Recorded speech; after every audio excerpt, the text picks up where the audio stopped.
All right. All right. Okay, this is a Wall Street Silver special YouTube video. You got to look a step back for silver, for gold. The long-term macro tidal waves that are in motion are so much more than the COMEX, so much more than LBMA, than manipulation, than JP Morgan. It could have an impact, short term, medium term, but it's all smaller influence on the actual price of silver, actual price of gold.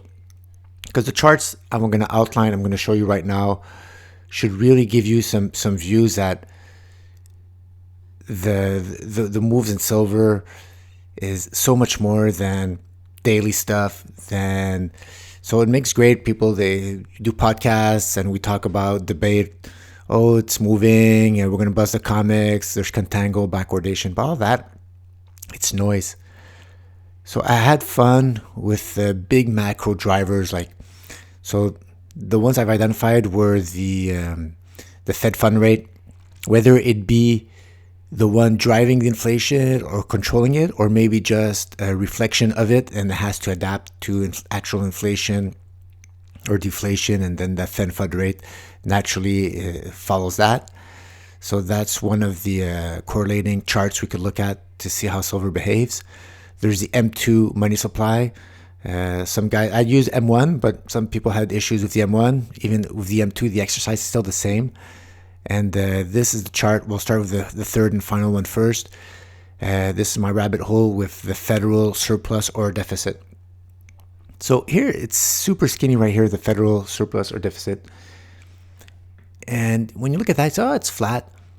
And you can't see much detail. Even if I would zoom it out, you'd see ups and downs. And this is since 1900s, 1902, man. So a lot of data. And then you see here, it's really going down negative in the deficit. But what's important, I've realized it's not often the nominal amounts, or 20 trillion in the hole. Because in the 1940s, look, it wasn't in the trillions in the hole, but we all know that there was a huge deficit spending. But what is that huge? It's actually like the rate of change, guys. It's the from any moment, how fast it changes, and the market has to adapt to that change. So it's not about, it's like from 1 to 10 is a huge change, or from 10 to 1,000 is a huge change. Even if nominally 10 to 1,000, there's a whole bunch more nominal value in between, but in percentage wise, it makes a huge change. So I use, to identify that, I put the distance. So for the federal deficit, the distance from its 24 month moving average. At the beginning when I did this chart, I thought it was a month because I could put TradingView month here. But then I realized that this is actually a yearly chart, though. For the deficit, every close of September, so in I think mid-October, they add a new line. That's why here you see here September 1st, it's actually the close of September. In October, they updated the data. So I'm pretty sure right now this is not the 24-month moving average, but it's actually the 24-year period. And you can see it here. So right here, the data starts in 1900, but the moving average, the distance from the moving average, only starts like about 24 years later. But it doesn't matter, because what you see is, even if it's a long moving average or distant, you want to see how fast you explode away from that. And it's that rate of change that the market is caught by surprise, which changes the dynamics. And you either have a bear move or a bull move, but the market starts pricing that in. And that's where your edge is. That's where you're in a good time. You're not there waiting for 5-6 years for the bull market to get on, and then you're drawn out. You want to be there when there's a huge rate of change, something changed, and the market has to price in whatever change that is. And that's where we are now. Look at that. Look at the distance. So when the deficit was increasing, negatively below its 24 period moving average, upwards, hitting resistance. Look at the price of silver. Okay, pressing that in, silver's priced accordingly. Then after that, there was a drawdown. And then when it broke out, so you could draw resistance lines on anything, and just observe previous pattern, previous behavior, and see how that translates into your instrument. And here this is the 1940s. You can't see it here. You see when you just look at the slope of the total deficit, you could barely see it. But there was a huge rate of change. And it was really went down negative, the deficit, stretching away from its 24 period moving average. And that was the huge bottom for gold, for silver. So as soon as that started winding down, all that huge change, it just drove up silver. So even after that, as the slope of the deficit started slowing down, so there was not any more huge increases in deficit, silver still grinded up, had to price that in, until it had its next spikes. And look at that, it follows almost to perfection the expansion in deficits, until it peaked out in 1980. And after that, the actual deficit, it's not that the deficit went positive, but it didn't decrease as fast. So if, let's say there were surpluses some years, the moving average, its distance from its 24 period moving average actually caught up, and that was enough for silver just to stagnate. And look at that, as the deficit was not as decreasing as fast, or even starting to gain some surpluses, that totally hindered silver. It's pretty clear, like the behavior of silver has a direct link to the deficit. And as soon as the deficit was really above its 24 period moving average, and refused to go higher, increase away from its 24 period moving average, that was the bottom for silver. And right now, as the deficits start increasing faster and faster, silver started accelerating. Right here, same thing. So, why did silver, is it manipulation? Why did silver pull back during the 2013, 14, 15, 16? Well, actually, the deficit was slowing down. So its slope, even you could start seeing here, the slope was going back up. Even if there was no surplus, it was still in the deficit mode. The moving average was catching up to that not so ever decreasing deficit, and that was enough to stall silver. And now what happened? Deficit's exploding away from its 24 moving average, 24 period moving average, and now silver's going to start to price that in. So this is the September close of 2020. I'm pretty sure this line now, we're above it. So this explosion, this breakout line, I'm pretty sure the deficit now, this was at 3.1 trillion, I think. I don't know where it's going to be when we close September of 2021, but I think we're going to be distancing even more the 24 period moving average, and we're probably going to have a breakout right here. So remember what happened here with this huge breakout in the 1940s? Well, silver is going to have to price that in. And holy boy, that is going to be huge. All right. Let's go back to a chart I just did, just to follow up on this one before I move on to the two final charts. Here, with TradingView, the main instrument is the one who guides everything. So if the closes here, or if the candles or the lines are updated on September's close every year, then whatever you put instrument to compare, the chart's going to be morphed. It's going to look like that behavior. So that's why you notice here, when I look at the chart, look at silver. We all know it did higher than $20 in 1980 or 1979, went to 50. But this is the September close. So to mimic the close of the main instrument there, the federal deficit or surplus, silver's close in September, the highest it went was 20. Its close was 1980 was 20.45. Not 40, not 50, 20.45. Gold, 688. Look how well it tracks gold. Look at that. When you take a September basis close yearly, look how well gold and silver tracked. Gold was actually here. I look at that as gold being pegged actually helped it not going down, because if it would have followed silver suit, maybe it would have went down during those years, the pre-1930s. And here it was hindered actually being pegged. It should have been valued higher. It should have followed silver. And as soon as it was unpegged in the 1970s, look how it just caught up to silver, and they're following each other. So this chart tells me silver and gold are so much more linked together than we think. If you use September closes yearly, look how well they track. Almost pure perfection. And look at those highs. Same thing, 2012 highs at the same time. Silver, actually, that's now its all-time highs. Everybody looks at the cup and handle for silver, but it's pretty much like gold. It's a cup and another cup above that cup. So it's a higher up handle than what we could imagine with the classical silver chart everybody's looking at.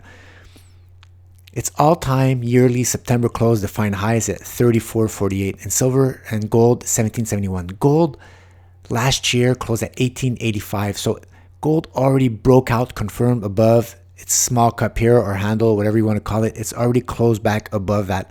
So that enacts the measured move, the bottom of this cup to the horizontal breakout line, added on top. And silver closed above. So last year in closed September 2020, closed at 23.24, above its 1980s high. So that's out. We're above that. We have a slight slope, so slightly more, the pullback was more pronounced than gold during that bear market we just had. Silver needs a September close above 34.48 and it's go time. I'm pretty sure it's always followed suit after gold did its move. So it's a fair assumption. There's a high probability that in September's close, silver will be above 30.48. How much percentage above? I don't know. Smaller time frames, probably higher. But this, for me, is like a low watermark. Expectations for silver in it's September's close. We should be above 34.48, guys. It just tracks so insanely well. I call that looking through a different Rosetta Stone, change of viewpoint, and you get to see some underlining reduced noise. And this was just uncanny, that just the September close. And it was pure luck because it's all because of I was using the federal surplus and deficit, which was updated yearly on the September closes. I just want to go back to this chart and then one more and we're done. This is the M2, same thing, M2 log chart, just a straight going up line. You can't really see anything from the 1960s, but this is actually its 24-month moving average because this one's updated regularly, monthly. It's all about rate of change, guys, not nominal values. It's when there's explosions, the market have to price that in, and then that's when we get these explosions in the price of silver. And look at that. So we had the explosion here in the 70s or late 60s. And as soon as that tops out and it starts to wind down, silver says, okay, that's it. That's how much we have to price in. The explosion's over. Let's go. Let's price in. Same thing here. Explosion. Okay. Out of the clouds, starting to go back down. Silver says, okay, I have to start pricing that in. And it does that over and over. Look at this huge mega pattern in rate of change for the M2. So its distance from the 24-month moving average just exploded super higher. And it's starting to wind down right now. So we could be at any of these points. Let's see if it bounces up or something, if they print more. But if they don't, this could be the top. And this could be one of these situations right here from the 70s. Or there's a huge explosion. And as soon as it starts winding down, silver says, okay, that's how much explosion we had. Let's start pricing that in. And this is where silver goes. And we know the silver chart, it's a pull, flag, pull. It's going to catch up to gold, all-time highs, etc. The huge cups, cup and handles, all these patterns, these bullish technicals, they all fit into the weight of evidence. And this should entail a huge move for silver, guys. And you see, these are 50, 60, 100-year charts. This has nothing to do with manipulation of JP Morgan, with the COMEX. It has nothing to do with that. It's all pure noise, the smaller time frames, because you have strong macro tidal waves of stuff that has to be priced in. And when the capital flows start coming into the silver and gold markets, there's no stopping it. So if you're short, then you're just going to get run over. And that's pretty much it, guys. Okay, Fed fund rate, last one. So this another one. Look at that, from the 1950s all the way to 2002. Fed fund rate. Oh no, the Fed fund rate is going to go up. It's going to hurt silver, hurt gold. Well, not really. Because if you take the opinion or you have fun that it's not the Fed's actually reacting to inflation expectations or inflation and they're just trying to follow it, then an increasing Fed fund rate will actually mean you're in an inflation cycle. And look how silver tracks almost to perfection. It follows the ups and downs. Fed fund rate goes down, silver goes down, Fed fund rate goes up. So sometimes one's one's the egg, sometimes one's the chicken, but they pretty much follow suit. And same thing when the Fed fund rate's going down, it's we're starting to be in disinflation cycle, and all the pieces of the puzzle, it's like a self-fulfilling prophecy, they all start going down. Until 2002. 2002, even if the Fed fund rate kept heading trajectory downwards, silver refused to go lower than that.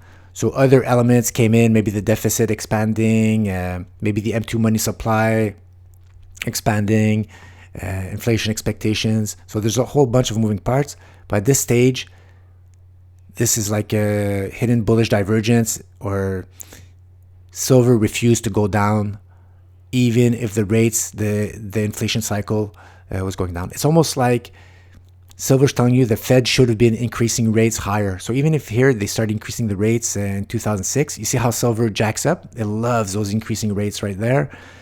It's kind of telling the market that this 2007 rate hike should have done a higher high. It should have went above those 2001 highs. And we should have maybe started entering at that stage a inflation cycle.